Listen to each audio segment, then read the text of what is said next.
সুপ্রিয় দর্শক, স্বাগত জানাচ্ছি সম্পাদকীয়তে। আমি ওমর ফারুক। আমাদের আজকের বিষয় ডাকসু নির্বাচন ও অস্থিরতা। আর এ নিয়ে আলোচনার জন্য আমাদের স্টুডিওতে উপস্থিত আছেন মুজাহিদুল ইসলাম সেলিম, সভাপতি সিপিবি ও ডাকসুর সাবেক ভিপি, আখতারুজ্জামান, সাবেক ভিপি ডাকসু, এবং নাজমুল হক, প্রধান সাধারণ সম্পাদক বাংলাদেশ জাসদ। দর্শক, আপনারাও টেলিফোনে সরাসরি অংশ নিতে পারবেন। এজন্য টেলিভিশনের পর্দায় দেওয়া নম্বরে ফোন করতে হবে। এছাড়া ফেসবুক অথবা SMS এর মাধ্যমেও আপনাদের মন্তব্য পাঠাতে পারবেন। আমরা আলোচনা শুরুর আগে শিরোনামগুলো দেখে আসছি। প্রাথমিক স্তরে ভর্তিতে কোনো পরীক্ষা নয়, জাতীয় প্রাথমিক শিক্ষা সপ্তাহে প্রধানমন্ত্রী। পড়ার বয়স হলেই স্থানীয় স্কুলে ভর্তির নির্দেশ।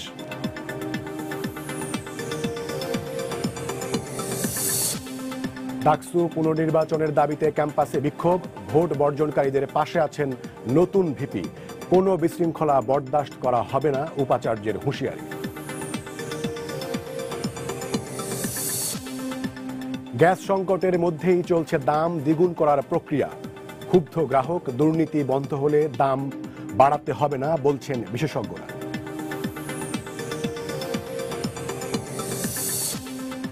রোহিঙ্গাদের জন্য বিদেশি অর্থের ৭৫% খরচ হচ্ছে এনজিও কর্মীদের পেছনে। মন্ত্রিসভা কমিটির বৈঠকে তথ্য, ৬ মাসে হোটেল বিলেই গেছে ১৫০ কোটি টাকা। এবং ঢাকা মেডিকেলের ৬ ক্যান্টিনে অভিযানে মিলল পচা বাসি খাবার। তৈরির পরিবেশও অস্বাস্থ্যকর, ৪.৫ লাখ টাকা জরিমানা।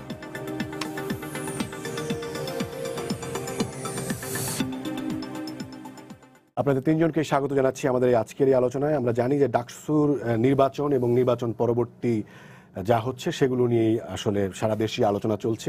আমরা আমাদের এই সম্পাদকীয় অনুষ্ঠানে দিনের অথবা সাম্প্রতিক প্রধান ঘটনা নিয়ে আলোচনা করি। তো আমরা আজকে ডাকসু নির্বাচন ও অস্থিরতা এই প্রসঙ্গটি রেখেছি। এবং আমাদের যে দ্বিতীয় শিরোনাম, সেটা আসলে যদি আমরা অনুসরণ করি, সেটা হচ্ছে বিক্ষোভ চলছে, নূরের অবস্থান, সেটিও একটা বিষয়। তারপরে হচ্ছে বিশ্ববিদ্যালয় প্রশাসনের কঠোর অবস্থানের কথা আজকে জানিয়েছেন। এগুলো নিয়েই আসলে আজকের আমাদের এই আলোচনা। আমি প্রথমেই সেলিম ভাই আপনার কাছে আসতে চাই। সেটি হচ্ছে যে ২৮ বছর পরে, প্রায় ৩ দশক পরে একটি নির্বাচন হলো, এবং সেটি কি একটা ইতিবাচক ঘটনা হিসেবে ধরা যায় কিনা, এবং ছাত্রী হলগুলোতে স্বতন্ত্র প্রার্থীরা যেটি দেখালেন, এর পাশাপাশি একদম যে মানে মূল ধারার যদি ছাত্র সংগঠন বলি, তার বাইরে একটি নতুন ছাত্রদের মাঝে একটি ফোর্স বা শক্তিকে আমরা দেখতে পাচ্ছি। এই সব কিছুকে মিলিয়ে ইতিবাচকভাবে নিয়ে এটাকে নেওয়া যায় কিনা, নাকি আমরা বিশ্ববিদ্যালয়ের ভিসি যেটাকে বলছেন বিশৃঙ্খলা, সেটি বলবো, নাকি ইতিবাচকভাবে ধরে সেটাকে আগাবো, সেটি আসলে শুরু করা যায় কিনা? না, আমাকে যদি বলতে বলেন, খোলামেলা বললে, এই নির্বাচনটা ব্যাপারে সকলেই আগ্রহী ছিল, এবং পুরানো যে রুগ্নতা আমাদের শিক্ষা প্রতিষ্ঠান ঢাকা বিশ্ববিদ্যালয় সহ গ্রাস করে ফেলছিল, সেইটার অবসান হবে, এটাই ছিল সকলের আকাঙ্ক্ষা। ডাকসু নির্বাচন না হওয়া মানে সাধারণ ছাত্র সমাজের মুখপত্র হিসেবে ছাত্ররা তাদের ইচ্ছা মতো, পছন্দ মতো লোক নির্ধারণ করতে পারে না। তাহলে পরে কারা মুখপাত্র হয়, কারা সেখানে খবরদারি করে?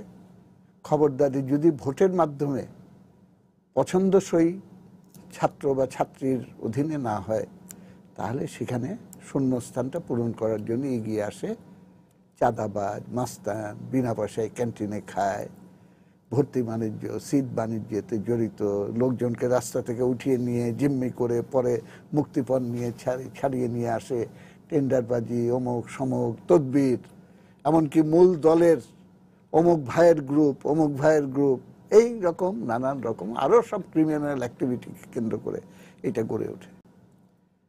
দুর্ভাগ্যজনকভাবে যে ছাত্রদের একটা ক্ষুদ্র অংশ আমার বিবেচনায়, কিন্তু তারাই হলো ভিজিবল, এবং ক্ষমতার দাপটকে ব্যবহার করে তারা সেইটাকে তাদের ক্ষমতার নিয়ন্ত্রক শক্তি হিসাবে কাজে লাগায়। এবং এইটা এমন বিস্তৃত এবং গভীর এবং শক্তিশালী যে বিশ্ববিদ্যালয়ের অ্যাডমিনিস্ট্রেশন, এমনকি শিক্ষক সমাজের, খুবই সম্মানিত শিক্ষক সমাজকে আমি খুবই শ্রদ্ধা করি, তাদের ভেতরে এইটা ছাড়া উপায় থাকে না যে এই নেক্সাসের সঙ্গে কোনো না কোনোভাবে জড়িত হয়ে পড়তে হয় তাদের, চাকরি রক্ষা করার জন্য, প্রমোশনের জন্য, বা একটা কালচার, গোটা রাজনীতিতে কালচারটা যে রুগ্নতা এসেছে তারই প্রতিফলন এখানে ঘটে আর কি। এই জায়গাটা ভাঙবে এটা আশা ছিল। এবং এটা খালি 28 বছর পরে ইলেকশনের তো ব্যাপার না, ব্যাপার হলো বছর বছর ইলেকশন দিতে হবে। কেন বছর বছর যদি পরীক্ষা হয় তাহলে বছর বছর ইলেকশন হবে না কেন? সেই পরীক্ষা তো হলো ভেঙেছে, অচলায়তন ভাঙে নাই, এইটা আমি বলছি। অচলায়তন ভাঙে নাই কারণ ওই কায়েমি স্বার্থটা সেইটাকে ধ্বংস করা যায়নি, এবং সেটা তাদের আধিপত্যটাকে আবার প্রতিষ্ঠিত করার জন্য অসৎ পথ অবলম্বন করে এই নেক্সাসটাই, এই আজকে ছাত্রলীগের ছেলেদেরও দেখলাম একটা অংশ, শোভন নাকি, আমি সবার নামগুলো মনে নেই, সে জিততে পারে নাই, তার পক্ষের ছাত্ররা বলল যে সিন্ডিকেট সবকিছু করেছে, এই সিন্ডিকেটের কারণেই আপনাকে হারিয়ে দেওয়া হয়েছে এবং আপনাকে বিসর্জন দেওয়া হয়েছে। এবং সেও ওইটা বলল যে হ্যাঁ, অনেক দেশের জন্য অনেক আত্মাহুতি দিতে হয়, অনেক স্যাক্রিফাইস করতে হয়। এইগুলোর অর্থ সাধারণ মানুষ খুব পরিষ্কার করে বোঝে যে পুরো ব্যাপারটা ছাত্রদের ইচ্ছার প্রতিফলন ঘটানো না, একটা সুপরিকল্পিত ইঞ্জিনিয়ারিং প্রসেসের ভেতর দিয়ে সমস্ত ঘটনা ঘটানো হয়েছে। এবং নির্বাচনটা বাইরে থেকে নির্বাচন হিসেবে দেখানোর চেষ্টা হলেও এমন কতগুলো পদক্ষেপ এবং ব্যবস্থা নেওয়া হয়েছে যেটার দ্বারা প্রকারান্তরে, একটা কথা আছে ডিফেক্টো আর ডি জুরি, কাগজে কলমে একরকম, কিন্তু বাস্তবে এমন হলো যে ঘিও পুড়ল না, রাধাও নাচলো না, এই আমাদের প্রচলিত যেটা কথা আছে। সুতরাং এই জিনিসটা আপনি আইনও রক্ষা করলেন, কিন্তু এমনভাবে এটা জিনিসটা করলেন যে এটা ইম্পসিবল হয়ে গেল, যে ওইখানে লাইনে দাঁড়িয়ে 5 ঘন্টা দাঁড়ানোর পর আপনি এই করবেন। একটা ছেলেরা এসে ভোট দেওয়ার কোনো সুযোগ পেল না, কিংবা আগে থেকে একটা সালে না হয় বের হয়েছে যে বস্তার ভেতর থেকে সব মার্ক করা ব্যালট পেপার, অন্য হলে যে এগুলো হয় নাই সেটা কেমনে বলবো? মানুষের মনে তো সন্দেহ, এবং এই সন্দেহটা আরো বেশি হয়েছে কারণ জাতীয় নির্বাচনের ক্ষেত্রেও এই একই ঘটনা দেখা গেছে। তো সেইটারই রিপিটেশন। একটা কথা আছে রাজনীতিতে, ডেমনস্ট্রেটিভ এফেক্ট, যেটা উপরে হয় তো সেইটার ডেমনস্ট্রেটিভ এফেক্ট অন্য জায়গায় যেও পড়ে, যে ওইখানে যদি করতে পারে তা আমরা পারবো না কেন? বিশ্ববিদ্যালয় প্রশাসন যেটা বলছে যে মানে যেখানে যেখানে আপনার কথা উঠেছে যে আপনার ব্যালট বক্স খুলে দেখানোর নিয়েই তো ঝামেলা ছিল সকাল থেকে, এবং যেখানে যেখানে দাবি জানানো হয়েছে সেখানে সেখানে খুলে দেখানো হয়েছে, এবং বাকি সব জায়গায় যারা প্রতিদ্বন্দ্বী ছাত্র সংগঠন তাদের যারা প্রতিনিধি ছিলেন প্যানেলগুলোর, তাদের উপস্থিতিতে সেটা খুলে দেখিয়েই এই নির্বাচন হয়েছে বলে তারা বলছেন। এত কথা যদি বলে, ছাত্ররা যে দাবি করেছিল যে ব্যালট পেপারগুলো রাত্রেবেলা না পাঠিয়ে সকালবেলা পাঠান, এটা পাঠানো হলো না কেন? কেন নৈশকালীন ভোটের তো আমাদের একটা কলঙ্ক ইতিমধ্যে হয়ে আছে, তো এটা তো শিওর ছিল।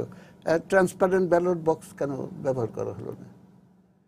এবং এইসব অনিয়মগুলো, এইটা নিয়ে যদি বিতর্ক হয়, হতে পারে কেউ বলতে পারে যে না এগুলো তো অনিয়ম না। তারপরে আমি আরেক জায়গায় বলেছি, এখনো আমি বলতে চাই, এই ইলেকশনে এবং সবাইকে ভালো করে এই বিশৃঙ্খলার ভেতরে জিনিসটা রাখা যাবে না। এই যে ডাকসু ইলেকশনটা হলো, 28 বছর হলো না। চ্যান্সেলর মহোদয়, আমাদের মহামান্য রাষ্ট্রপতি, তিনি দুইবার কনভোকেশন মিটিংয়ে বলেছেন যে আমি আচার্য হিসেবে বলে যাচ্ছি ইলেকশন দাও। আচার্য বলেন কিন্তু উপাচার্য ইলেকশন দেন না। তারপরে হাইকোর্টের কাছে যেতে হলো, হাইকোর্ট বললো 6 মাসের ভিতরে ইলেকশন দিতে হবে। 6 মাসে পারলো না, এক্সট্রা টাইম নিয়ে এখন ইলেকশন করেছে। হাইকোর্ট যে অর্ডার দিয়েছে, হাইকোর্টের আমার মনে হয় তার নৈতিক দায়িত্ব এটা অনুসন্ধান করে দেখা যে তার নির্দেশ ইলেকশন করানো।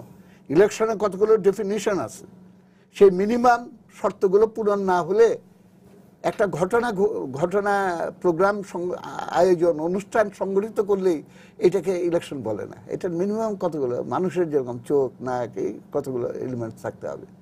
সুতরাং জুডিশিয়াল কমিটি করে হাইকোর্টে অনুসন্ধান করে দেখা উচিত এই অভিযোগগুলো, এবং যদি এই মিনিমাম কন্ডিশনসগুলো ফুলফিল না হয় তাহলে এটা নাল অ্যান্ড ভয়েড করে 1 সপ্তাহের ভেতরে এটা ইনকোয়ারি করবে, আর আরেক সপ্তাহের ভেতরে ইলেকশন যদি কর্তৃপক্ষ করতে ব্যর্থ হয় তাহলে দরকার হলে জুডিশিয়াল সুপারভিশন এটা করুক। আমার মনে হয় তাহলে পরে এই যে বর্তমানে যে আশাভঙ্গ, যে ডাকসু ইলেকশনের ভেতর দিয়ে আমরা পুরানো এই অচলায়তনটা এবং একটা যে নেক্সাস তৈরি হয়েছে, একটা সিন্ডিকেটের ভেতরে অশুভ চক্রের অধীনে পড়ে গেছে এইখান থেকে, এবং এত পাওয়ারফুল যে সেইটার বাইরে আসার সুযোগ একেবারে। সেলিম ভাই, আমি আপনার কাছে আবারও আসবো। আখতার জমান ভাই, আমি আপনার কাছে আসতে চাই যে প্রসঙ্গে, সেটি হচ্ছে যে মানে নুরুল হক নূর তিনি যেদিন ক্যাম্পাসে যান ভোটের পর, সেদিনে একটি গণমাধ্যমে রিপোর্ট করেছে যে সেই দিনে উনি 4 ধরনের কথা বলেছেন। এবং সেলিম ভাই যেটি বলছেন যে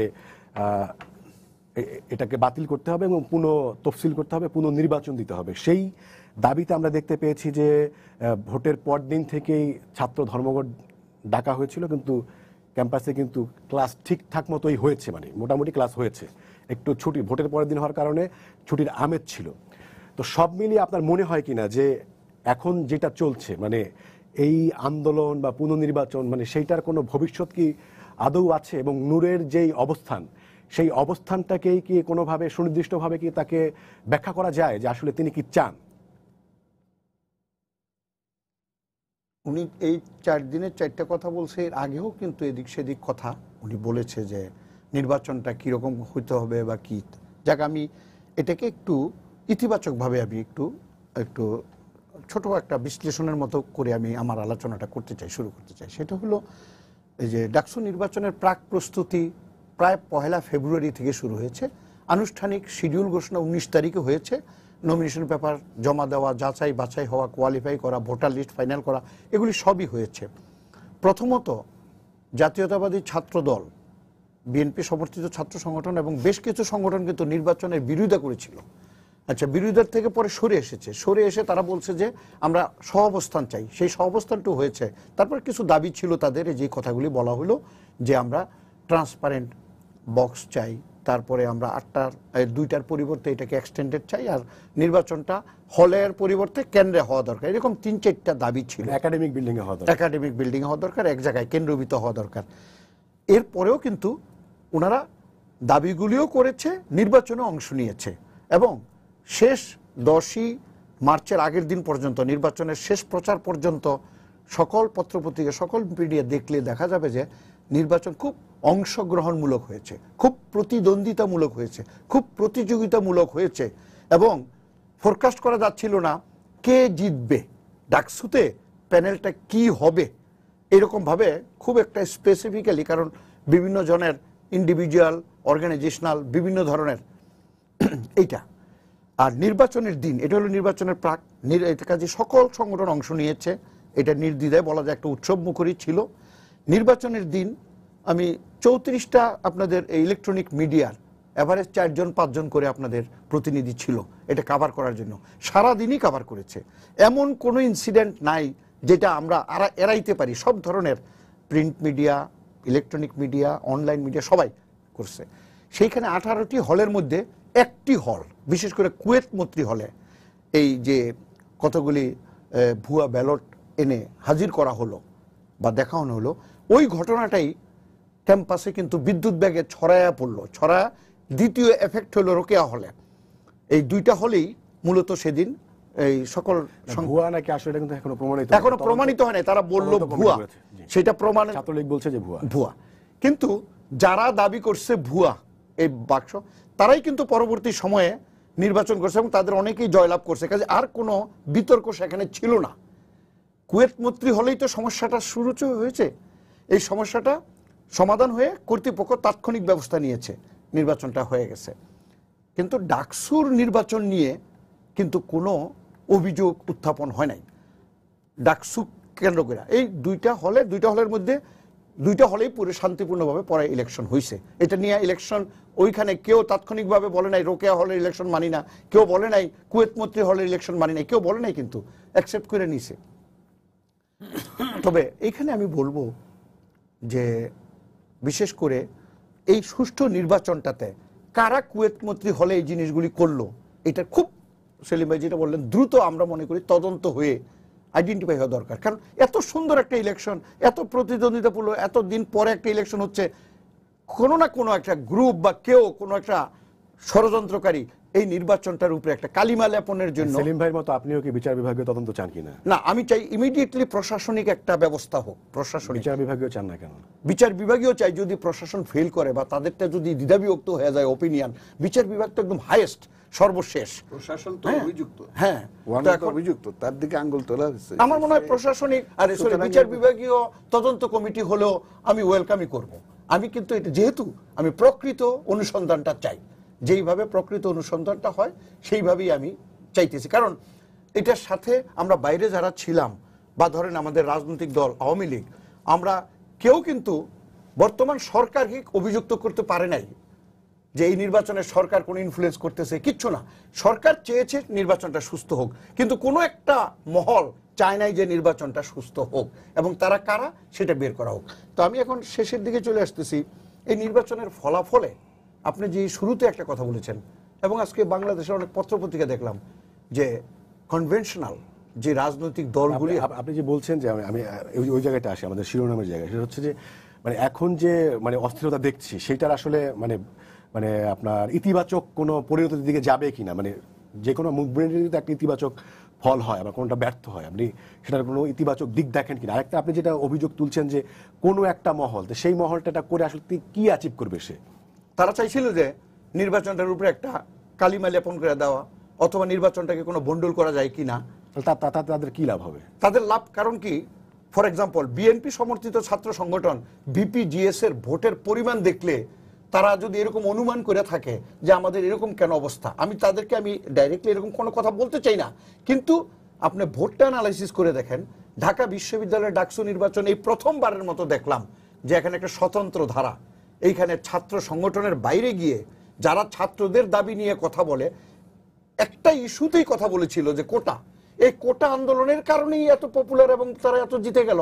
এটা দিয়ে কিন্তু একটা অ্যানালাইসিস হয় যে রাজনৈতিক ইনফ্লুয়েন্স, যেমন ছাত্রলীগ তারা ওই যে এই হলের সমস্যার সমাধান করবে, খাওয়ার মান উন্নত করবে, লাইব্রেরিতে বইয়ের ব্যবস্থা করবে, পরিবহনের সংকটটা সমাধানের চেষ্টা করবে, এই কথাগুলি খুব জনপ্রিয়, এই কথাগুলি ছাত্ররা সম্পৃক্ত হয়, এবং এই জন্য ভোট দিন কিন্তু প্রচুর ভোট এসেছে বাইরের থেকে এবং ভিতরে। লাইন দেখেছি আমরা, লাইন 2 ঘন্টা 2.5 ঘন্টা ওয়েট করে ভোট দিয়েছে। তো এখন আমরা চাই ঢাকা বিশ্ববিদ্যালয়, মানে অনেক কথা আছে, অনেক ব্যাখ্যা আছে। আমি একজন দর্শক আছে, সেই প্রশ্নটা নিয়ে আসি। দর্শক, আপনার পরিচয় দিয়ে প্রশ্ন করুন। আসসালামু আলাইকুম। ওয়ালাইকুম আসসালাম। রাজু আহমেদ, নওগাঁ জেলা। জি, একটু জোরে বলতে হবে। রাজু আহমেদ, জি বলুন, প্রশ্ন করুন। নওগাঁ জেলা। জি, আমি জানি না, ধন্যবাদ। আমার প্রশ্ন এটা যে আপনি যে ডাক্তারের নির্বাচনটা হলো, এই নির্বাচনে আপনি কুয়েট যে হলে, কুয়েট মিত্র যে হলে যে ঘটনাটা, স্যার এই ঘটনাটা আপনার গোটা মিডিয়া আপনারা দেখাইছেন, তো তার ত্রুটিটা কি ঘটনা, এইটা যদি আমরা সাধারণ যারা লোক লেখাপড়া চাই না, আমরা যদি এই জিনিসটা দেখি, ভবিষ্যৎ জাতির জন্য কি হবে? আর আরেকটা প্রশ্ন আমার যে গার্জিয়ানের পরে, বাবা মার পরে কিন্তু শিক্ষকরা, কিন্তু শিক্ষকেরা কি করে এই ভুলটা করলো, স্যার এটাই আমি জানতে চাইছি। উনি শিক্ষকদের ভূমিকা নিয়ে প্রশ্ন। অনেক দিন পরে ডাকসু নির্বাচন হয়েছে, এই ডাকসু নির্বাচনের এই ত্রুটিগুলি হয়েছে।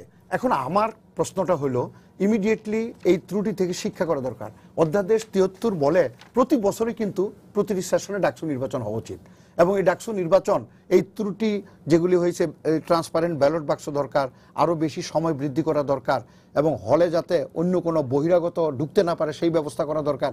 এই প্রিকশন নিয়ে আমরা এই অস্থিরতা কমায়া এই ডাকসুটাকে ফাংশনিং করলে 1 বছরের মাথায় যদি আরেকটা নির্বাচন হয়, সেটা আরও পিউরিফাইড পারফেক্ট নির্বাচন হবে বলে আমি মনে করি। যে আমি নজরুল ভাই আপনার কাছে আসতে চাই, সেটা হচ্ছে যে এই ভোটকে নিয়ে এখন নানান ধরনের বিশ্লেষণ হচ্ছে এবং পত্রপত্রিকা আছে। সেটা হচ্ছে যে অনেকে বলছেন যে এটা ছাত্র রাজনীতির একটা নতুন ধারা হিসেবে তারা বলছেন, এবং তারা আরও যেটি বলছেন যে মানে মানে মূল ধারার যে রাজনৈতিক দলগুলো, সেটি ছাত্রলীগ হোক, সেটা ছাত্র দল হোক, এবং বাম যে ছাত্র সংগঠনগুলো আছে, তাদেরকে পাশ কাটিয়ে একটা একদম সাধারণ ছাত্র অধিকার সংরক্ষণ নামে একটা সংগঠন সেখানে আসলো, এবং স্বতন্ত্র যারা আছেন তাদেরও একটা দেখা যাচ্ছে, মানে উত্থান দেখা যাচ্ছে।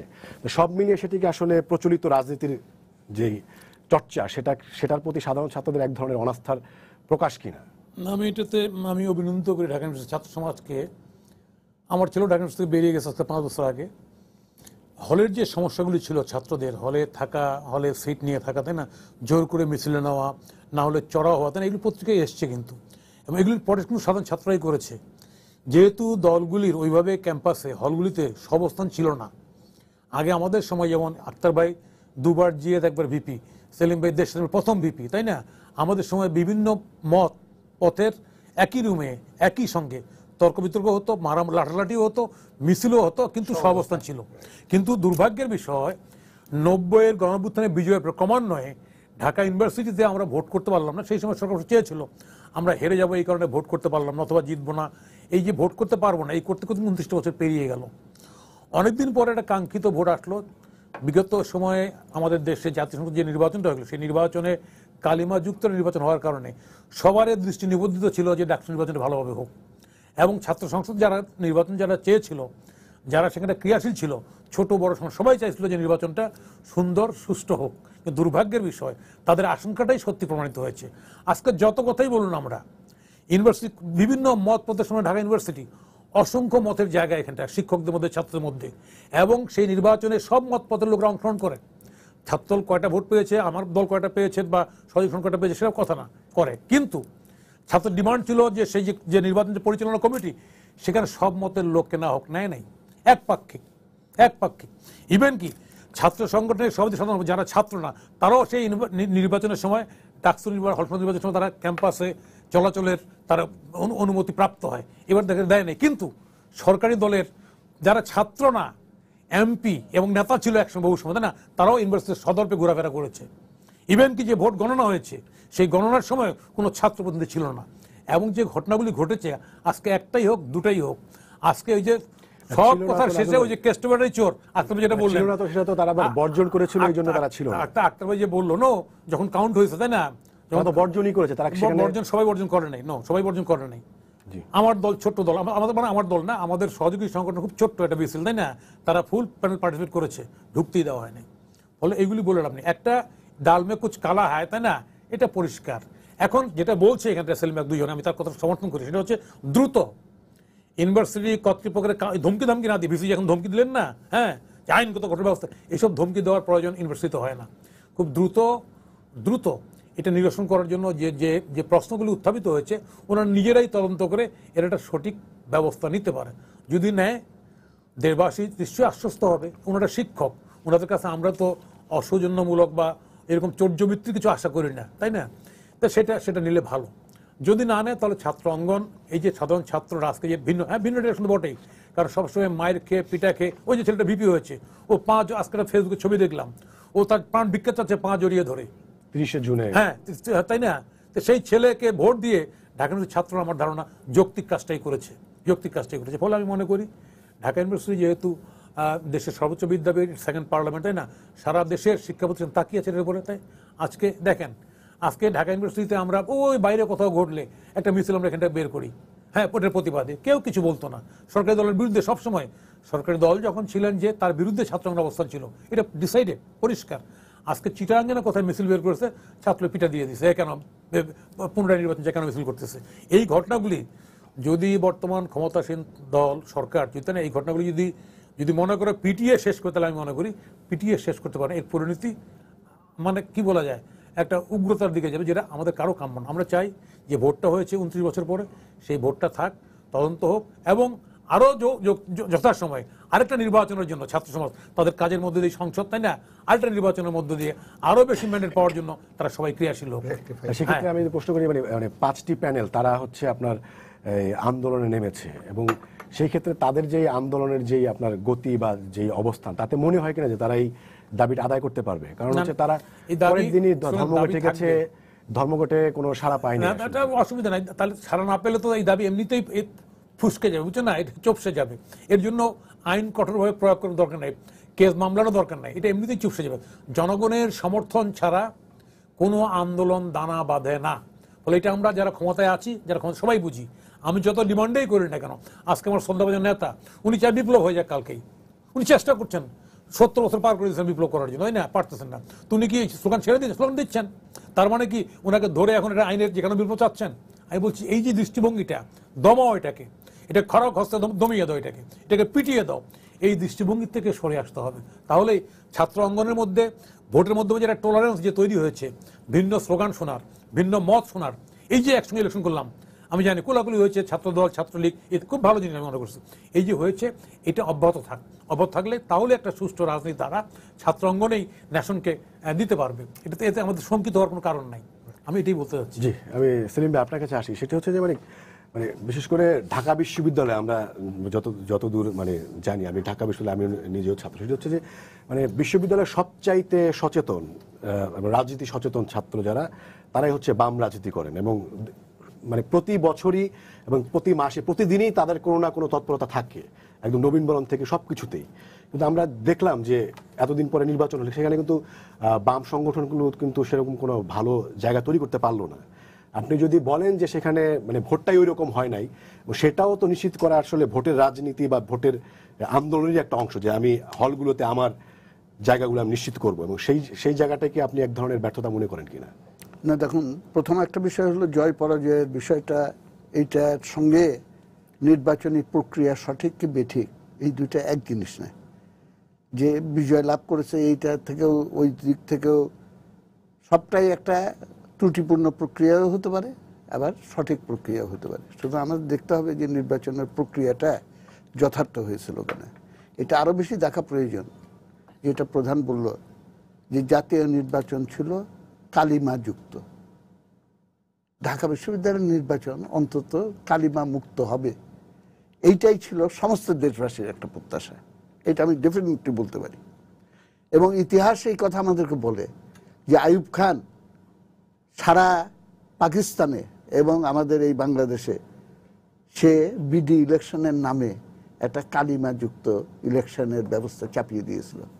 সমস্ত দেশ নিয়ন্ত্রণ করতে পারলেও ঢাকা বিশ্ববিদ্যালয়ে কোনোদিন আইয়ুব খান নিয়ন্ত্রণ করতে পারেনি।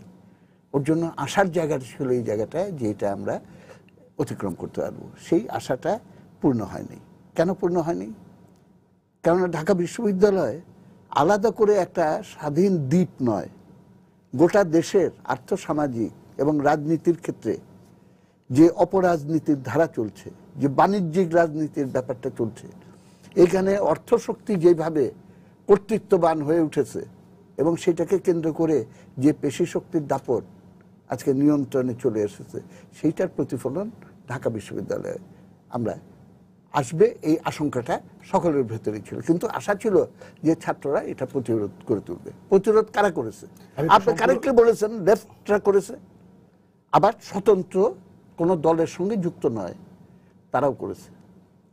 এখন ইদানিংকালে আমি দেখছি খুবই ডেঞ্জারাস এবং সুপরিকল্পিত যে বামপন্থী প্রগতিশীলদের সঙ্গে এই স্বতন্ত্রের একটা বিভেদ এবং দুইটাকে পাল্টাপাল্টি মুখোমুখি অবস্থানে নিয়ে যাওয়ার জন্য একটা মহল খুবই সক্রিয়।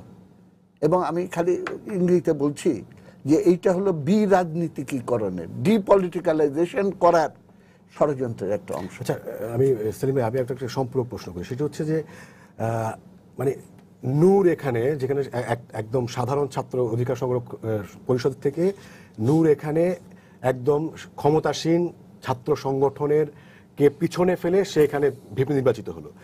4টি হলে এবং মেয়েদের হলগুলোতে সেখানে স্বতন্ত্রদের হচ্ছে জয় জয়কার। এই বাস্তবতাকে সামনে রেখে, এই দৃষ্টান্তকে সামনে রাখার পরেও কি ঢালাওভাবে বলা যায় কিনা যে এই নির্বাচনটা কলঙ্কিত, ডাকসুর নির্বাচন? না, এটা ভোট পাওয়া, আমি বলেছি, you can be allotted a victory and you can earn a victory, দুই জিনিস। আপনি অ্যালটেড হতে পারেন বলে কি এই যে আর আমরা মার্শালের সময় দেখি না, এরশাদের সময় আর জিয়া রহমানের সময় হোল লিস্ট নিয়ে লাল কালি দিয়ে যে এইগুলো জিতাইতে হবে, এগুলো জিতাইতে হবে। দ্যাট ওয়াজ এভরিবডি নোজ, সকলে এটা জানে। সেখানে কি একটা অন্যায় করা হচ্ছে না? মানে 4টি হলের যে মেয়েরা ভিপি হয়েছে, এজিএস হয়েছে, জিএস হয়েছে, তাদের প্রতি কি একটু অন্যায় করা হচ্ছে না? এটা কি তাদের অর্জন না? মানে না, যারা জিতেছে তারাও তো বলতেছে যে আমি এই বিজয়ে আনন্দিত নয়, কারণ একটা গ্লানি যুক্ত পদ্ধতিতে আমাকে নির্বাচিত ঘোষিত হওয়ার ফলে আমার মর্যাদাটা বৃদ্ধি পেল, এটা তো না। এবং তারা অলরেডি বলে দিচ্ছে যে আমি এই দায়িত্ব নেব না। এখন প্রশ্ন হলো সলিউশনের জায়গায় আসি। হ্যাঁ, আক্তার এটা বলেছে, আমি এটা ধন্যবাদ জানাতে চাই যে হ্যাঁ ঠিক আছে, এটা ভালো করে এনকোয়ারি হোক এবং জুডিশিয়াল এনকোয়ারি হলেও এটা আপত্তি নেই। আমরা যদি সবাই একমত হতে পারি তাহলে পরে সেই জুডিশিয়াল ইনকোয়ারিটা করা উচিত, এবং টিল এটা না করা পর্যন্ত ডাকসুর কার্যক্রম এবং শপথ অনুষ্ঠান বন্ধ রাখতে হবে। এবং আরেকটা আমি বলতেছি, একটা যুক্তি বলা হয়, ভাইস চ্যান্সেলর নানা কথা বলছেন কিন্তু যুক্তি দিয়ে তো বলছেন না। তিনি বলছেন যে একটা নির্বাচন হয়ে যাওয়ার পর সেটা বাতিল করার কোনো সুযোগ নাই। একটা পরীক্ষা হয়ে যাওয়ার পর যদি প্রমাণিত হয় যে প্রশ্নপত্র ফাঁস হয়ে গেছে, তাহলে এই ভাইস চ্যান্সেলর কি বলেন নাই, বা অন্য কোনো ভাইস চ্যান্সেলর কি বলেন না যে এই পরীক্ষা বাতিল করা হলো এবং নতুন করে পরীক্ষা নিতে হবে? হ্যাঁ, ওনারা তো বলছেন যে তাৎক্ষণিকভাবে ব্যবস্থা নিয়েছেন, একজন প্রভোস্টকে ওনারা সরিয়ে দিয়ে আবার নতুন প্রভোস্ট নিয়েছেন। কিন্তু দে আর ইন দ্য ডক, তাদের এটা বুঝতে হবে যে আমাদের সম্পর্কে সন্দেহ আছে, আমরাও অভিযুক্তদের একটা অংশ। সুতরাং একজন বিবেকবান মানুষ যদি দেখে যে আমার ব্যাপারেও সন্দেহের ইঙ্গিত আঙ্গুল আছে, তাহলে সে কি করবে? যে ইন্টারেস্টেড পার্টিসকে বাদ দিয়ে অন্য কাউকে দিয়ে সমস্যাটা অনুসন্ধান করে। আপনার কাছে একজন দর্শক প্রশ্ন করতে যাচ্ছেন। দর্শক, আপনার পরিচয় দিয়ে প্রশ্ন করুন। আসসালামু আলাইকুম। ওয়ালাইকুম আসসালাম। আমি ফরিদপুর থেকে বলছি, সৌরভ হোসেন। জি বলুন। আদর্শিক বিদ্যুৎ কাছে আমার একটা প্রশ্ন, বিএনপির এই ধরনের পরাজয়ের কারণ কি? আর দ্বিতীয় একটা প্রশ্ন হলো, আপনি কি ডাকসু নিয়ে প্রশ্ন করছেন? জি, আমি ডাকসু নির্বাচনের কথা বলছি। আপনি ছাত্র দলের কথা বলছেন যে মানে তাদের অবস্থা এত খারাপ কেন? জি জি। আর দ্বিতীয় প্রশ্ন হলো যে প্রশাসন, ডাকসু প্রশাসন ইলেকশনের যে ম্যানেজমেন্ট বা আয়োজন করছে, সেখানে কিছুটা অনেকটাই আমার মনে হয় নিয়মের কিছুটা ব্যর্থ ছিল। কারণ প্রত্যেকটা সে বুথে কাউকে এজেন্ট দেওয়া হয় নাই, কোনো প্রার্থী এজেন্ট দেওয়া হয় নাই। তারপরে বেশিরভাগ সংগঠন যেসব আইন বা দাবি করছিল, প্রশাসন সেই দাবি অনুযায়ী। আমরা এগুলো নিয়ে আলোচনা করেছি। আপনার আর কোনো প্রশ্ন আছে? এই আমার প্রশ্ন। জি, আপনাকে ধন্যবাদ। আমার মনে হয় যে এগুলো আমি খালি একটা পয়েন্ট খালি এখানে যোগ করে দিলে ভালো হয়। হ্যাঁ, সেটা গোটা ব্যাপারটা আরো কতগুলো গভীর বিষয় এটার সঙ্গে জড়িত হয়ে যাচ্ছে। বিশ্ববিদ্যালয় তার শিক্ষার্থীদেরকে সততা শিক্ষা দিবে, ন্যায় নীতি শিক্ষা দিবে, এবং সেই জায়গায় যদি এটাই সত্য হয় যেটা আমরা অভিযোগ করছি, আমি ওপেন আছি যে ইনকোয়ারি কমিটি যে আমার কথা ভুল প্রমাণিত করে বা যারা আন্দোলন করছে তাদের যদি ভুল প্রমাণিত হয় তাদের মেনে নেওয়া উচিত যে আমাদের ওই অভিযোগ সঠিক ছিল না। কিন্তু যদি সঠিক হয় তাহলে পরে দেখা যাচ্ছে যে সততা এবং মানবিকতা এবং ন্যায়পরায়ণতার শিক্ষা দেওয়ার বদলে এইখানে কিভাবে কলা কৌশল করে প্রতারণা করে এবং ফন্দি ফিকির করে ভোটে বিজয়ী অ্যালটমেন্ট করা যায়, এই ধরনের কৌশল শিখাচ্ছে। এবং সেটার সঙ্গে শিক্ষক নামধারীও দু একজন যাদের সেই মর্যাদাটা ক্ষুণ্ণ করে, সেই রকম কেউ যদি জড়িত হয় তাহলে মারাত্মক। আমাদের শিক্ষকের মর্যাদার কোথায়? আমি আবার সমস্ত দেশবাসীকে স্মরণ করিয়ে দিতে চাই, ডক্টর শামসুজ্জোহা 69 মুভমেন্টের সময় রাজশাহী ইউনিভার্সিটিতে ইপিআর গুলি করতে এসেছিল। তিনি বলেছিলেন, ছাত্রদের অধিকারের উপরে তোমরা গুলি চালাতে গেলে আমাকে প্রথমে গুলি করবে, এবং গুলিতে তিনি শহীদ হয়ে গেছিলেন। এইটা হলো ডক্টর জোহা, এবং এইটাই হলো শিক্ষকের। এখন যদি উল্টা অবস্থা হয় যে এইটা না করে আমি এই প্রতারণার শিক্ষা কেন্দ্রে, তার চর্চার কেন্দ্রে এটাকে পরিণত করি, এই ড্যামেজ কেবলমাত্র কে জিতলো না জিতলো এই ইন্ডিভিজুয়ালসদের ব্যাপারে আমার কোনো কথা বলার নেই, কিন্তু আমাদের তো মর্যাদাটা ক্ষুণ্ণ হচ্ছে, শিক্ষকের মর্যাদাটা ক্ষুণ্ণ হচ্ছে, সমস্ত শিক্ষকের গায়ে কালিমা লেপন হচ্ছে। আমি জানি না আক্তার কি বলবে। ডাকসু যদি সঠিকভাবে নির্বাচিত না হয় এবং প্রশ্নবিদ্ধ ডাকসু হয়, তাহলে পরে আক্তার কি করবে জানি না। আমি নিজেকে ডাকসুর সাবেক ভিপি বলে পরিচয় দিতে আমি কিন্তু লজ্জাবোধ করব, এবং আমি এই পরিচয় দিব কি দিব না সেটা আমাকে ভেবে দেখতে হবে। ডাকসুর মর্যাদা এবং ডাকসুর পজিশন, এই ডাকসুতে স্বাধীনতার পতাকা উত্তোলন হয়েছে, এই ডাকসুর নেতৃত্বে 69-এর গণ অভ্যুত্থান হয়েছে, এই ডাকসুর পক্ষ থেকে জাতির জনক বঙ্গবন্ধুকে বঙ্গবন্ধু উপাধি দেওয়া হয়েছে লাখো মানুষের সামনে। এই ঢাকা বিশ্ববিদ্যালয়ের ভিতরেই শহীদ মিনার, এই ঢাকা বিশ্ববিদ্যালয়ের ভিতরে অপরাজয় বাংলা, এই ঢাকা বিশ্ববিদ্যালয়ের ভিতরেই আমাদের 1971 সালে আলবদর রাজাকাররা যে শিক্ষকদেরকে হত্যা করেছিল, বুদ্ধিজীবীদের কবর। এই ঢাকা বিশ্ববিদ্যালয়ে একটা জীবন্ত আন্দোলনের জাদুঘর। কাজী ঢাকা বিশ্ববিদ্যালয় শুধু একাডেমিক ভবন, একটা ইট পাথরের বিল্ডিং না, এইটার মর্যাদা এবং ডাকসুর এই লেভেলটাকে আমরা রক্ষা করতে চাই। কারণ এটার সাথে আমাদের ইমোশন বলেন, আমাদের জীবনের ভিত্তি বলেন, আমাদের যতটুকু সফলতা বা যতটুকু পরিচয় এই ডাকসুকে কেন্দ্র করে। কাজী এতে বিন্দু মাত্র এর মধ্যে কোনো চির ধরুক, কোনো কালিমা লেপন হোক, এটা আমরা চাই না, কেউ চাইবো না। আমরা ছাত্র নেতৃত্ব দিয়েছে এখানে নাজমুল হক প্রধান। আমি শুধু বলবো, বলছেন যে এরই মধ্যে আমি এর মধ্যে দুইটা কথা বলতে চাই। ডাকসুর বহুদিন পরে ভোটে ডাকসু হয়েছে, এ নিয়ে বেশ কিছু প্রশ্ন আছে। আমি এখন দেখতে চাই নবনির্বাচিত ডাকসুর যোগ্য নেতৃত্ব, তারা এই ডাকসু একত্রিত হোক, তাদের প্রতিনিধি সিনেটে থাকবে 5 জন। সিনেটের মিটিং, জরুরি মিটিং কল করতে পারে এই ছাত্র নেতারা যারা বর্জন করেছে তাদের দাবিগুলো। এটা খালি এখন ভিসি এবং সাধারণ ছাত্রদের মধ্যস্থতাকারী প্রতিষ্ঠান কিন্তু ডাকসু।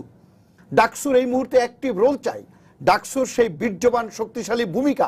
তারা যদি সবাই ডাকসু একত্রিত হইয়া সিনেট সিন্ডিকেট মনে করে যে ইলেকশন ঠিক হয় নাই, আবার নতুন ইলেকশন দিবে, আমরা সেই ডাকসুকে এখন অ্যাক্টিভ দেখতে চাই।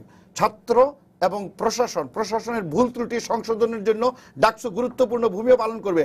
বর্জন করে যে ছাত্র সংগঠনগুলি স্লোগান দিচ্ছে, তাদের নেতৃত্ব ডাকসুকে নিতে হবে যে তোমাদের কথাগুলো আমরা শুনি, আর সাধারণ ছাত্ররা আমাদেরকে ভোট দিয়েছে তাদের কথা তোমরা শোনো। এই দুইটার পরিপ্রেক্ষিতে ডাকসু অ্যাপিয়ার করা দরকার তার নিজস্ব এই মহিমায়, তার নিজস্ব শক্তিতে। এই ডাকসুর একত্রিত হইয়া মিটিং কইরা সাধারণ ছাত্রদেরকে আশ্বস্ত করা যে আমরা তোমাদের কথাগুলি শুনে এটার তদন্ত হোক এবং এটার প্রপার হোক, কিন্তু সাধারণ ছাত্রছাত্রী যে ভোট দিয়েছে সেইটার মর্যাদাটাকেও আমাদের রক্ষা করতে হবে। সেহেতু আমি মনে করি ইমিডিয়েটলি ডাকসু একত্রিত হওয়া দরকার, মিটিং হওয়া দরকার, কর্তৃপক্ষের সাথে বার্গেনিংয়ে যাওয়া দরকার, সিনেট সদস্যদের জরুরি মিটিং ডাকা দরকার, সেইখানে তোলার মধ্য দিয়ে জিনিসগুলিকে সমাধান করা দরকার। ডাকসু এইভাবে নির্বাচন হয়েছে, এই নির্বাচন বাতিল করে কালকে নির্বাচন করেন, আরেকটা স্লোগান হবে যে এই নির্বাচনও মানি না। এই মানি না জাতীয় নির্বাচনের এই ধারাটা যদি ঢাকা ইউনিভার্সিটিতে প্রবর্তন করেন তাহলে একই ধারায় পরিবর্তিত হবে সমস্ত জায়গায়। এই ডাকসু বাতিল হয়ে গেলে বলবো এই কারণে যে ডাকসু বাতিল হয়েছিল, এই নির্বাচনও আমরা মানি না। যারা হাইরা যাবে তারা বলবে যে আমরা মানি না। তখন আপনি কি করবেন? দিনের পর দিন অনেক প্রতীক্ষিত 28 বছর পর একটা ডাকসু পাইলাম, এটাকে যত্ন কইরা এটার মধ্যে যে দোষ ত্রুটিটা আছে এটাকে রিপেয়ার কইরা আমরা এটাকে সুস্থভাবে করা, 1 বছর পর আরেকটা ডাকসু নির্বাচন হোক, এটাই আমি চাই। জি নাজমুল ভাই যেটি বলছেন যে মানে আপনি যদি আখতার ভাইয়ের যেটা বলেছেন সেটার সাথে ব্যক্তিগত মত এটাই, বুঝছেন না, যে নির্বাচনটা বহুদিন পর যে হয়ে গেছে এটাকে ত্রুটিযুক্ত হয়েছে, কালিমা আছে, কলঙ্ক আছে এখানটায়। কর্তৃপক্ষের নির্বাচনটাকে মানে কি বলে রাইটলি প্রপারলি কি বলা যায় যে না করার কারণে অনেকগুলি ঘটনা ঘটে গেছে। তারপরে সুযোগ আছে রিপেয়ার করে, তাই না? 1 বছর সময় খুব বেশি না, এবং ছাত্র সংসদ চর্চা করার মতো আমার ধারণা ছাত্র সংসদকে এটাই তো বুঝে না। সমস্ত ছাত্ররা কিন্তু ডাকসু মেম্বার ঢাকা ইউনিভার্সিটি এখন কনস্টিটিউশন, তাই না? সেই ছাত্র সংসদের যে ডে টু ডে যে ওয়ার্কটা, ডিপার্টমেন্টের সংসদ, হলের সংসদ, তাই না, এগুলি জানেই না। কি চমৎকার আমাদের সময় ডিপার্টমেন্ট নির্বাচন হয়েছে, তাই না আক্তার ভাই? কি সুন্দর শরীফের সময় সেইগুলি নেই। ফলে সামগ্রিক চর্চার মধ্য দিয়ে আমরা আরও ভালো ডাকসু চাই, এবং যে কালিমাটা হয়ে গেছে এর বিরুদ্ধে স্লোগানটাও সোচ্চার চাই। আমার ধারণা ঢাকা ইউনিভার্সিটি ছাত্র সমাজ এই অপরাজেয় বাংলাকে যারা ধারণ করে, আমার বিশ্বাস এই বিশ্ববিদ্যালয়ের ষড়যন্ত্র চক্রান্ত করে কেউ কোনোদিন পার পায় নাই, ভবিষ্যতেও পাবে না। অতএব ছাত্ররা তাদের নিজের মেরুদণ্ডের উপর দাঁড়িয়ে, পায়ের উপর দাঁড়িয়ে এই সমস্ত প্রতিকূলতাকে মোকাবেলা করে ঢাকা ইউনিভার্সিটি অতীত ঐতিহ্য ফিরে আনবে। আমি এই কামনাটাই করি, আমি এই আশাটাই করি। জি সেলিম ভাই, দুইজনেই বলছেন যে আসলে এটাকে মেনে নিয়ে এখন সামনের দিকে তাকানো উচিত। না, এটা খুব ইন্টারেস্টিং একটা যুক্তি বলেছে আক্তার, যে জাতীয় নির্বাচনে ইলেকশন হয় আর যারা কারচুপি করে বা নৈশকালীন ইলেকশন 30শে ডিসেম্বরেরটা 29 তারিখ করে ফেলে, তারপরে এটা গতানুগতিক ধারায় না বলে, কিন্তু নাটা কিছুদিন বলার পর আবার বন্ধ হয়ে যায়। এইটা ব্রেক করতে হবে, আমি সম্পূর্ণ একমত। জাতীয় ক্ষেত্রে এই প্রতিরোধটা সফল হয়নি। এটা নতুন ইতিহাস সৃষ্টি করতে হবে যে ডাকসুর ক্ষেত্রে এই না বলাটা, প্রতিরোধ করাটা, এটাকে সফল করতে হবে। তাহলে পরে আমরা ব্যতিক্রমটা তৈরি করতে পারবো। আর যদি আমরা না বলতে বলতে এটা মেনে নেওয়ার জায়গায় চলে যাই, তাহলে পরে কিন্তু একই ঘটনা রিপিটেশন হবে। এবং আপনি এর আগে 10ম সংসদের নির্বাচনের সময় যেমন একতরফা ভোট হলো আর কি, এবং 153টা বিনা ভোটে জিতে গেল। তারপরে যে আচ্ছা ঠিক আছে সামনের ইলেকশনটা ভালো হবে, এবং মাননীয় প্রধানমন্ত্রী বলেছিলেন যে এইটা হলো আইন রক্ষার জন্য আমার করতে হয়েছে, শীঘ্রই আমি একটা ভালো ইলেকশন দেব। ওই শিগগিরিও আসলো না, 5 বছর পরে আবার আরেকটা হলো। তখন এটা ভাবতেও পারিনি। আমিও বলেছিলাম যে এইবার ম্যাজিক ঐন্দ্রজালিক কায়দায় কারচুপি হবে আর কি, কিন্তু অতটা ভেবে আমি বলি নাই। এমন ইন্দ্রজালিক যে আগে টেরি পেলাম না যে 30 তারিখ সকাল থেকে অন গার্ড থাকতে হবে, 29 তারিখে কারবার করবে। এবার দলের উপরেও নির্ভর করেনি, এটা গোটা প্রশাসনকে দায়িত্ব দিয়ে দিয়েছে। আওয়ামী লীগের নেতারাও অনেকেই জানতো না যে রাত্রেবেলা এটা ভোট দিয়ে ফেলছে, সকালবেলা এসে দেখেছি কিছু করার নেই আর কি। এগুলো বলি আর কি, এগুলো হলো আমি বলতেছি। সুতরাং এটা যদি জাতীয় রুগ্নতার কালচার থেকে ভেঙতে হয়, তাহলে পরে অবাধ ভোটাধিকারের জন্য আন্দোলন জাতীয় ক্ষেত্রে ফেল করলেও এইবার ডাকসুকে কেন্দ্র করে যে, এবং যদি এটাই হয়, আমি যুক্তির জায়গা শুনতে চাই। নির্বাচিত বলছেন, নূরের কথা বলছেন যে নির্বাচিত, সে তো বলছে যে এটা সুষ্ঠু নির্বাচন হয়নি এবং পুনর্নির্বাচনের দাবি করছে।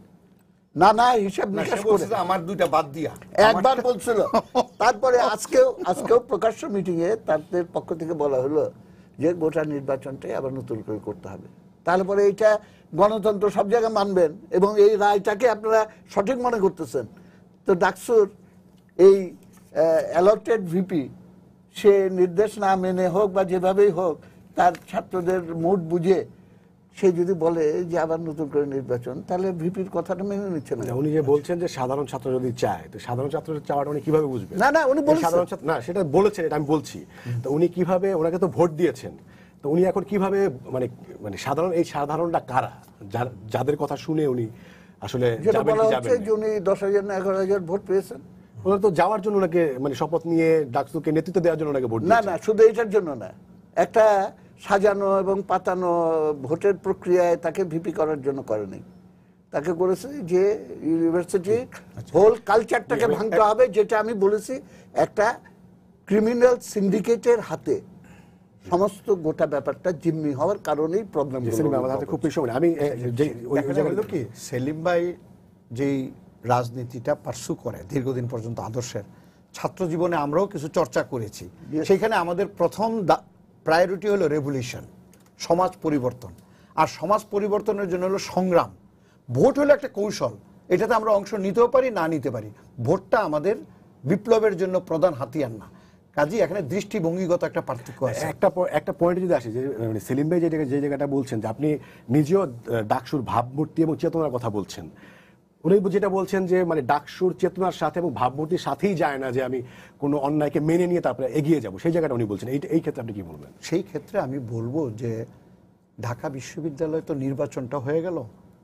এই ঢাকা বিশ্ববিদ্যালয়ে আমরা যখন সামরিক শাসনের বিরুদ্ধে সংগ্রাম করি, জিয়াউর রহমান যে সামরিক শাসন, তারপরে আপনার এরশাদ সাহেবের যে সামরিক শাসন, আইয়ুব খানের যে সামরিক শাসন, অতীতে ঢাকা বিশ্ববিদ্যালয়ে দেখেছি সাইনেডাই বলে একটা শব্দ কত বছর যাবত আপনারা শোনেন না। এটার হলো বিশ্ববিদ্যালয়ের সকল হলের ছাত্রছাত্রীদেরকে হল ত্যাগের নির্দেশ দেওয়া হলো 24 ঘন্টার মধ্যে, এবং ঢাকা বিশ্ববিদ্যালয় অনির্দিষ্টকালের জন্য বন্ধ। কেন? ছাত্রদের মধ্যে সংঘাত হয়ে খুনাখুনি হয়ে গেছে। এইরকম অতীতে ঘটেছে, ছাত্রদের গোলাগুলি হয়েছে। কিন্তু এই ঢাকা বিশ্ববিদ্যালয়ে কোনো গোলাগুলি হয় নাই, কোনো খুনাখুনি হয় নাই, মিনিট খানেক সময় সংঘাত নাই। তো সেই পরিপ্রেক্ষিতে আমরা অ্যাপারেন্টলি একটা মনে করি যে এই 2-3টা সমস্যা সংকট নিয়ে যে ডাকসু নির্বাচনটা হয়েছে, এই সংকটগুলি অনতিবিলম্বে আইডেন্টিফাই হোক, তদন্ত হোক এবং এটাকে সরকারের জায়গায় ফেরত সেলিম ভাই যে পয়েন্টটা বলেছেন সেই প্রসঙ্গে আপনি কি বলবেন? আপনিও আক্তার ভাইয়ের সাথে একমতই ছিলেন একটা জায়গায়, সেই জায়গায় না, আমি এখনো একমতই আছি। আমি মনে করছি যে বহুদিন পর প্রতীক্ষিত নির্বাচন হয়েছে এবং সেই নির্বাচন যে কলঙ্কিত হয়েছে, কলিমালিপ্ত হয়েছে, এতে সন্দেহ নেই। যারা সরকারি অঙ্গ সংগঠন তারাও বলেছে যে ওই 2টা পদে পুনর্নির্বাচন চাই, তারাও নির্বাচনে স্যাটিসফাইড না। উপরের কোনো মেসেজের নির্দেশে তারা এটা মেনে নিয়েছে, কোলাগুলি করেছে। আমি এই যে সহিংসতার জায়গাটাকে ধরেই আমি সামনে এগোতে চাই, কারণ ক্যাম্পাসে তো ভিন্ন মতের অস্তিত্বই তো থাকতে দিতে চায় না সরকারি সংগঠন, বের করে দিতে চায় আপনার বহুদিন ধরে। ডাকসু নির্বাচনকে কেন্দ্র করে শুরু হয়েছে, ফলে সেইটাকে আমি আরো স্ট্রেনথেন করতে চাই, ওদের মধ্যে বোঝাপড়াটা আরো ডেভেলপ করতে চাই, সেটা যেটা একদম অ্যাবসেন্ট 28-29 বছর ধরে। সেই জায়গার কারণে বলছি ডাকসুটা ফাংশনাল করা। আমাদের সময় শেষ। সেলিম ভাই, আক্তার ভাই এবং রাজুল ভাই, আপনাদের তিনজনকে অসংখ্য ধন্যবাদ। দর্শক, আপনাদেরও ধন্যবাদ জানিয়ে শেষ করছি আজকের সম্পাদকীয়। আগামীকাল আবারও দেখা হবে রাত 10টায়, দেখার আমন্ত্রণ রইল। শুভরাত্রি।